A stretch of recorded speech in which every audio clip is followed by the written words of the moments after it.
Clean Sonatala অভিযানে সোনাতলার বাজার পরিষ্কার করল আলোর প্রদীপ।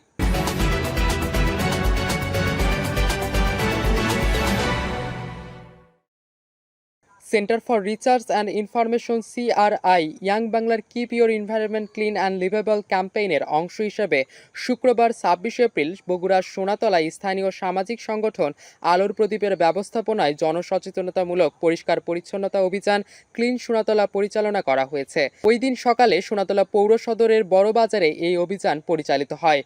আলোর প্রদীপ চেয়ারম্যান এম মেহেরুলের সভাপতিত্বে পরিষ্কার পরিচ্ছন্নতা অভিযান উদ্বোধন করেন পৌরসভার ১ নম্বর ওয়ার্ডের কাউন্সিলর নিপুণ আনোয়ার কাজল। একদল তরুণ যুবক পরিচ্ছন্ন অভিযানে পরিবেশের ক্ষতিকর পরিত্যক্ত পলিথিন সহ সকল আবর্জনা পরিষ্কার করে। এ সময় উপস্থিত ছিলেন সোনাতলা পৌরসভার সাবেক কাউন্সিলর তাহেরুল ইসলাম তাহের, লেখক ও সম্পাদক প্রভাষক ইকবাল কবির লেমন, সবুজ সাথী উচ্চ বিদ্যালয়ের সহকারী শিক্ষক আবুজার গিফারি, মনিরুজ্জামান সুমন, সাংবাদিক Abdur Razzak, free volunteers of বাংলাদেশের সভাপতি শিমন আহমেদ বাদল, আলোর প্রদীপ যুব সংগঠনের সাধারণ সম্পাদক এস এম আহসান কবির, কোষাধ্যক্ষ মোস্তফা কামাল, সাবেক কোষাধ্যক্ষ মেহেদি হাসান সহ সংগঠনের সদস্য ও স্বেচ্ছাসেবীগণ।